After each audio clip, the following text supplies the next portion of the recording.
Hello friends, ഇന്നത്തെ എപ്പിസോഡിൽ എല്ലാവരെയും രക്ഷിക്കുവാനായി അർച്ചന ആ അപ്പച്ചനോട് ആവശ്യപ്പെടുമ്പോൾ ഒരു കുഴപ്പവുമില്ലാതെ അപ്പുറത്ത് മാറി നിൽക്കുന്ന അവന്തിയെ അയാൾ കാണാനിടയാവുന്നു. പെട്ടെന്ന് അവന്തികയും ബോധം കെട്ട് നിലത്തേക്ക് വീഴുന്നു. ആ വീഴ്ചയിൽ അവന്തിക ഇടയ്ക്ക് കണ്ണു തുറന്നു നോക്കുന്നത് അയാൾ കാണുന്നു. അതിനുശേഷം അർച്ചനയും അയാളും ചേർന്ന് മറ്റുള്ളവരെ എല്ലാവരെയും ആ ലോറിക്കുള്ളിൽ കയറ്റിയിട്ട് വേഗം തന്നെ ഹോസ്പിറ്റലിലേക്ക് അവരെ കൊണ്ടുപോകുന്നു. ഈ സമയത്തിനിടെ ആ ലോറിയിൽ കിടന്ന അവന്തിക പതുക്കെ കണ്ണു തുറന്ന് എല്ലാവരെയും നോക്കി. ആർക്കും ഒന്നും സംഭവിച്ചില്ല എന്നറിഞ്ഞ ആ നിമിഷം അവന്തിക എല്ലാവരെയും എങ്ങനെ തീർക്കണമെന്നതിനെ കുറിച്ച് ആലോചിച്ചു. അതിനെന്താണ് പോംവഴിയെന്ന് ചിന്തിച്ച അവന്തിക ഉടനെ തന്നെ തന്റെ മൊബൈൽ ഫോൺ കയ്യിലെടുത്തു. മറ്റുള്ളവരാരും കേൾക്കാതെ പതുക്കെ അവന്തിക ഫോണിൽ സംസാരിക്കാനായി ഫോൺ എടുത്തതും കൃത്യമായി ഫോൺ കോൾ വന്നത് കണ്ട് അതിലെ ബൈക്കിൽ പോകുന്ന അജയൻ കോൾ അറ്റൻഡ് ചെയ്തു. എന്താ മേഡം എന്ന് ചോദിച്ചതും അവന്തിക പറഞ്ഞു, ഇവിടുന്ന് ഒരാളും ഹോസ്പിറ്റലിൽ എത്താൻ പാടില്ല, അതിനു മുൻപ് തന്നെ അവരെ തടയണം എന്ന് അറിയിച്ചു. അതിന് നീയും നിന്റെ കൂട്ടുകാരും വഴിയിലുണ്ടാക്കണമെന്ന് പറഞ്ഞ് അവന്തിക വേണ്ട നിർദ്ദേശം അജയന് നൽകി ഫോൺ കട്ട് ചെയ്തു. ശരി മേഡം എന്ന് പറഞ്ഞ് അജയൻ ഫോൺ വെച്ചു. പിന്നീട് തന്റെ ബൈക്കുമെടുത്ത് അവിടെ നിന്ന് അജയൻ പുറപ്പെട്ടു.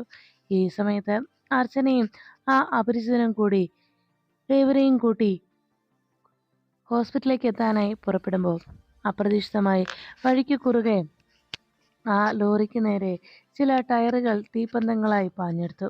ഉടനെ വണ്ടി നിർത്തി അവർ രണ്ടുപേരും നോക്കിയ സമയത്ത് അവന്തിക എന്താ കാര്യം എന്നറിയാനായി പതുക്കെ പിന്നിൽ നിന്ന് എഴുന്നേറ്റ് നോക്കി. അപ്പോഴേക്കും ലോറിക്ക് കുറുകെ കുറെ തീപ്പന്തങ്ങളുമായി കുറച്ച് ചെറുപ്പക്കാർ വന്ന് നിൽക്കുന്നതും അവരുടെ കൂടെ അജയനെയും അവന്തിക കണ്ടു. അതോടെ അവന്തികയ്ക്ക് സന്തോഷമായി. ഒരു കാരണവശാലും നെല്ലിശ്ശേരിയിലെയും വൃന്ദാവനത്തിലെയും ഒരാൾ പോലും രക്ഷപ്പെടുകയില്ല എന്ന സന്തോഷത്തിൽ അവന്തിക അങ്ങനെ നോക്കി നിൽക്കുമ്പോൾ പതിയെ ലോറിയിൽ നിന്ന് ആ അപരിചിതൻ പുറത്തേക്ക് ഇറങ്ങി. അയാൾ അവിടെ വന്ന് നിൽക്കുന്ന ഓരോരുത്തരെയും നോക്കി. അതിനുശേഷം അവരെ ഓരോരുത്തരെയും എങ്ങനെ നേരിടണം എന്നതിനെക്കുറിച്ച് അയാൾ തീരുമാനിച്ചു. പതുക്കെ തൻ്റെ കയ്യിലിരുന്ന ആ തോർത്ത് തലയിൽ കെട്ടി തനിക്ക് നേരെ പാഞ്ഞെടുക്കുന്ന ആ ഗുണ്ടകളെ എങ്ങനെ വീഴ്ത്തണമെന്നതിനെക്കുറിച്ച് കൃത്യമായ ഒരു ലക്ഷ്യത്തിൽ അങ്ങനെ അയാൾ നോക്കി നിന്നു. പെട്ടെന്ന് ഒരു തീപ്പന്തവുമായിട്ട് മുന്നിലേക്ക് അജയന്റെ കൂട്ടുകാരിലൊരാൾ കടന്നു വന്നു. ആ ഗുണ്ട മുന്നിലേക്ക് കടന്നു വന്നതും ഉടനെ അയാളെ നോക്കി ആ അപരിചിതൻ ഒന്ന് പുഞ്ചിരിക്കുകയും ആ നിമിഷം തന്നെ അയാളുടെ മുഖത്തിന് നോക്കി നല്ല അടിയും കൊടുക്കുന്നു. അവസാനം അങ്ങനെ ഓരോ ഗുണ്ടകളെയും അയാൾ അടിച്ച് തരിപ്പണമാക്കിയിട്ടു. ഈ കാഴ്ച കണ്ട അവന്തിക അജയന്റെ സുഹൃത്തുക്കളെ കൊണ്ട് ഒന്നും ചെയ്യാൻ കഴിയാത്തതിൽ അവന്തിക ആകെ നിരാശയായി. എന്തായാലും അർച്ചനയോടൊപ്പം വന്ന് അയാളെ എങ്ങനെയെങ്കിലും വകവരുത്തിയാൽ മാത്രമേ ഇതിൽ നിന്ന് രക്ഷപ്പെടാൻ കഴിയൂ എന്ന് മനസ്സിലാക്കിയ അവന്തിക നിരാശയോടെ ആ ലോറിയിൽ കിടക്കുന്നു. പിന്നീട് ഉടനെ തന്നെ തനിക്കെതിരെ വന്ന് ആക്രമണത്തിനായി തയ്യാറെടുത്ത അജയനെയും സംഘത്തെയും തല്ലി വീഴ്ത്തിയതിനു ശേഷം വേഗം അയാൾ അർച്ചനയെയും മറ്റുള്ളവരെയും കൊണ്ട് ഹോസ്പിറ്റലിലേക്ക് എത്തുന്നു. അവിടെ എത്തിയതും അർച്ചനയുടെ വേഗം ഓരോരുത്തരെയും പുറത്തിറക്കുന്നതിന് വേണ്ടി ഹോസ്പിറ്റലിലുള്ള മറ്റുള്ളവരെ വിളിക്കാനായി അയാൾ അറിയിച്ചു. അങ്ങനെ വേഗം തന്നെ എല്ലാവരെയും ഹോസ്പിറ്റലിൽ അഡ്മിറ്റ് ആക്കണം.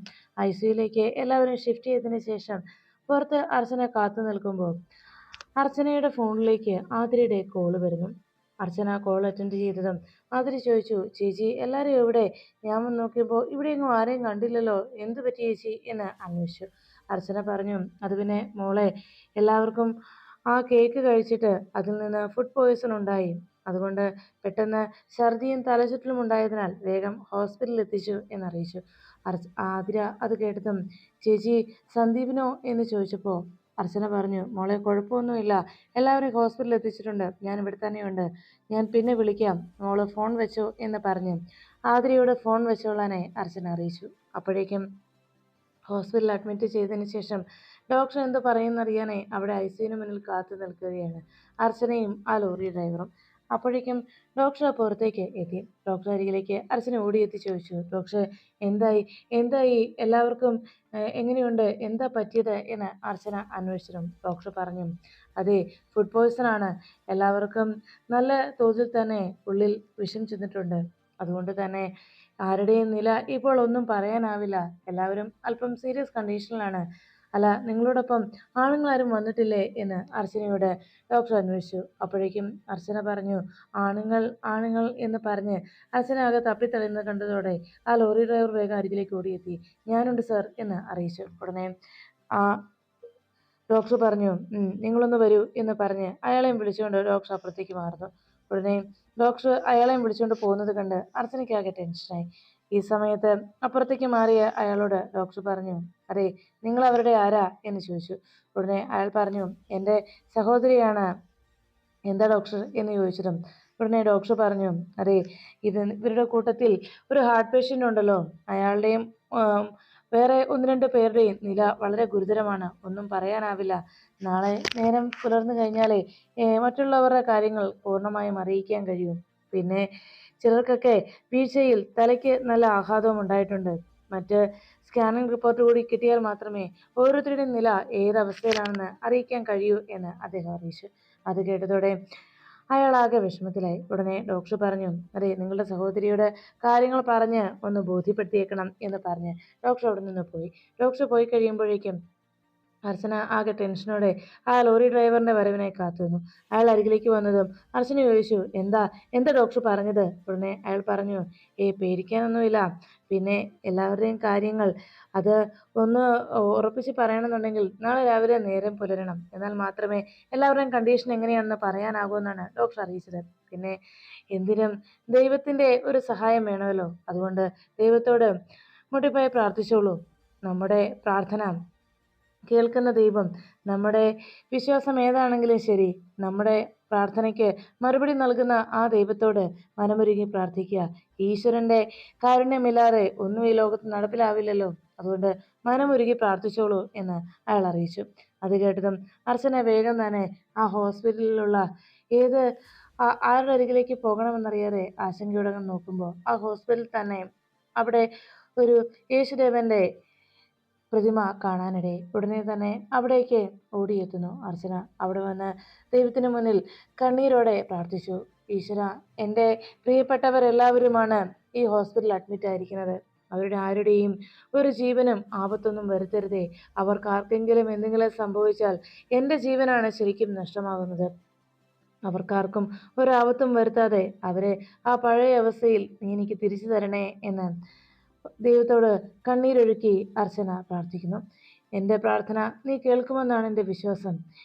എന്നെ കൈവിടില്ല എന്നുള്ള വിശ്വാസത്തിലാണ് ഞാൻ ഈ ഹോസ്പിറ്റലിൽ നിൽക്കുന്നതെന്ന് പ്രാർത്ഥനയോടെ കണ്ണീരോടെ അർച്ചന ആ ദൈവത്തിന് മുന്നിൽ കൈകൂപ്പി പ്രാർത്ഥിച്ചു നിൽക്കുന്നു. അതിനുശേഷം അർച്ചനയെ അങ്ങനെ പ്രാർത്ഥനയോടെ അവിടെ നിൽക്കുമ്പോൾ അവന്തികയും അനഘയും ഹോസ്പിറ്റലിൽ അഡ്മിറ്റായി ഒരേ റൂമിൽ തന്നെ അവർ കിടന്നു. ആ സമയത്ത് അനഘ അവന്തികയോട് പറഞ്ഞു, ചേച്ചി, നെല്ലിശ്ശേരി കുടുംബമാണ് അപ്പുറത്ത് കിടക്കുന്നത്. അതിൽ ഒരാൾക്ക് പോലും ഒരു കുഴപ്പവും സംഭവിച്ചിട്ടില്ല. എല്ലാം ജീവനോടെ ഉണ്ട് താനും. ചേച്ചി, ഈ ഒരു പദ്ധതിയും പാളിപ്പോയല്ലോ. നമ്മൾ എന്ത് പ്ലാൻ പ്രാവർത്തികമാക്കാൻ നോക്കിയാലും അതെല്ലാം എപ്പോഴും ഫ്ലോപ്പായി പോവുക തന്നെയാണല്ലോ ചെയ്യുന്നത്. ഇനി എന്താ ചേച്ചി ഒരു പോംവഴി? നമ്മൾ എത്രയൊക്കെ ആഗ്രഹിച്ചതാണ് അവരുടെ എല്ലാവരുടെയും മരണം. പക്ഷേ അതൊന്നും തന്നെ സംഭവിച്ചില്ലല്ലോ ചേച്ചി എന്ന് വിഷമത്തോടെ അവന്തികയോട് അനഘ അറിയിച്ചു. അത് കേട്ടതും അവന്തിക പറഞ്ഞു, അതെ, നമ്മുടെ ഈ ഒരു പദ്ധതിയെങ്കിലും വിജയിക്കുമെന്നാണ് ഞാൻ കരുതിയത്.